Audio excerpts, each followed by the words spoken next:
you've chosen me to speak. I pray that you use me to speak and that you put your words in my mouth.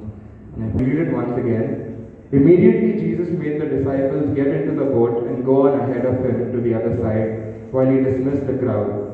After he had dismissed them, he went up on a mountainside by himself to pray.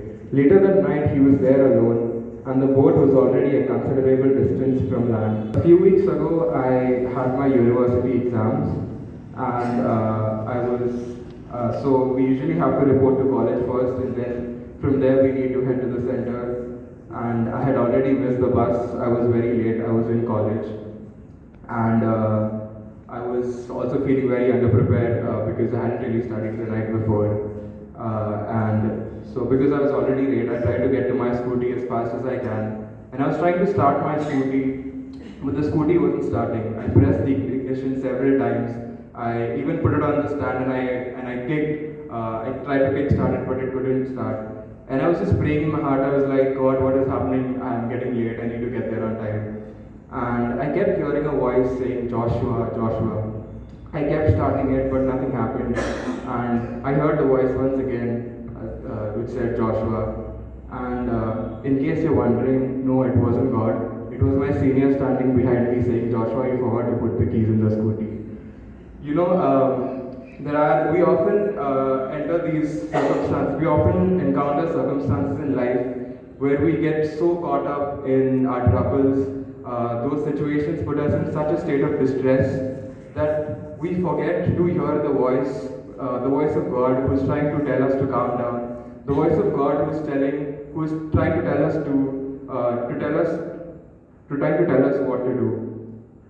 If we look at John chapter 10, John chapter 10 talks about the Good Shepherd. From there, if we read verses 2 to 5, it says, the one who enters by the gate is the shepherd of the sheep. The gatekeeper opens the gate, and the sheep listen to his voice. He calls his own sheep and leads them out. When he has brought out all his own, he goes on ahead of them, and his sheep follow him because they. I wonder how many of us are, sometimes quick to follow the voice of others, because sometimes when God is trying to talk to us, we fail to recognize his voice. In order to know a voice, in order to recognize a voice, we have to hear the voice more than once. Say someone calls you on the phone, and if it's someone you know, we usually know who is calling us. For example, for me, if it's an unknown number, but if it's my parents calling me, even if my mom or dad breathe on the phone, I will know it's them.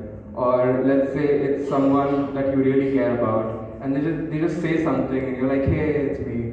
But on the other hand, if it's someone that you haven't really been in touch with lately, and they call you, and you're like, who is this? And they're all like, guess who's talking? And you're like, I don't know.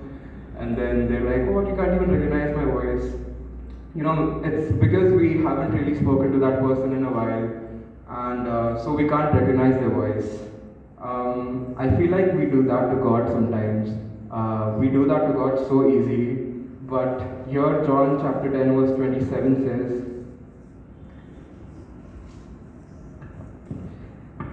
my sheep listen to my voice, I know them and they follow me. I feel like our generation needs a shift in their daily activities. Not just my generation, but everybody. We're just so caught up with the things that we do each day, with our studies, our college, work, being social circles and trying to secure our future, that we forget to just take a moment, we forget to take a moment apart to spend time with God.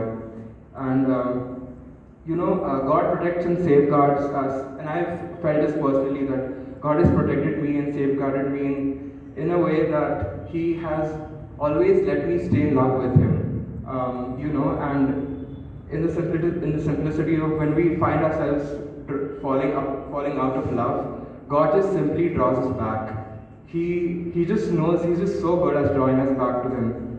And it's not just the things we do daily, even when it comes to ministry. I know that most of us here are involved with various ministries. We preach in church, or we do outreach outside, or being somebody who leads worship. We plan worship every other week. We, we plan the songs we're about to sing. We practice the music. But even in ministry, we just get like so caught up in things that we're supposed to do, that things that we're supposed to get done with, that we forget to take a minute to just to remember what it's actually for. And even when I was preparing this message, I just felt God speaking to me, and I felt God trying to tell me to just sit down for a moment. And this actually happened last night. I was like, God, I need to prepare, but God was like, just sit down. And today I'm here to remind you to just take a moment to sit down and to let your spirit be in the presence of God. In verse 23, Jesus himself, in Matthew chapter 14, verse 23, Jesus himself takes a moment. He was in ministry. If we read the passage before, the passage where he walks on water, he was in ministry where he fed, where he was preaching to multitudes, and where he performed the miracle of feeding the 5,000. And in spite of being in ministry, he takes time. He goes to the he takes some time apart to spend time with God. And so this just shows that just because we're in ministry, just because we're preaching or we're leading worship, doesn't mean that we are spending time with God. In order to spend time with God, we need to take that moment, we need to sit down, and we need to let our spirit be in His presence. If we look at 2 Peter chapter 1, verse 3, it says, His divine power has given us everything we need for a godly life through our knowledge of Him who called us by His own glory and goodness. The Lord has made all things ready for us. He has provided in abundance all things that pertain towards a life of godliness. All we need to do is sit down and take those things in. He bestows abundance in salvation, healing, deliverance, holiness, and power. And if we spend time with Him, He saturates our life with heavenly blessings. Moving on in the passage, we see that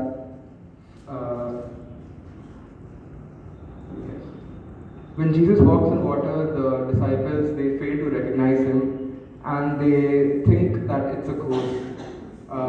Verse 25, it says, Shortly before dawn, Jesus went out to them walking on the lake. Now just imagine the scenario that you're in the middle of a lake and there's a storm, and it's like 3 or 4 in the morning, and you see somebody walking by. And many Jews in those times believed that after a person died, the person's ghost inhabited the areas nearby. So this was the only logical explanation that the disciples could come up with that could explain what was happening to them. Further, if we read further in the passage, it says, Jesus immediately said to them, Take courage, it is I, do not be afraid. This is the promise that Jesus gives to us in times of trouble and in times of distress. Just the first part of it, take courage, it is I. The 3 words, it is I, it shows it shows God's divinity in Christ. He has revealed Himself many times, even in the Old Testament, Exodus chapter 3, verse 14, if you look at through the burning bush. He says, I am who I am, and He reveals His true identity. We often think that God is sitting up on His throne while we're in trouble and we're trying to figure things out on our own. But when I was reading this, I truly realized that God is, when we're in distress, no matter how alone we feel, we need to remember that God is there in the problem with us. Like if we look at verse 29, it says come. God, Jesus is there in the middle of the storm. We can't say come unless we're at that particular place, right? So if we're thinking that God is sitting up in heaven and looking down on us while we're trying to figure out how to fight our battles, how to fight a storm, we are sadly mistaken. We need to remember that God is there in the middle of the storm with us. And we all are very familiar with Psalm chapter 46, verse 1. God is our refuge and strength, an ever-present help in times of trouble. And Isaiah 41:10, Fear not, for I am with you. These are just some of the promises of God that remind us that we are not alone in times of trouble. Our God is an omnipresent God, and He's there in the eye of the storm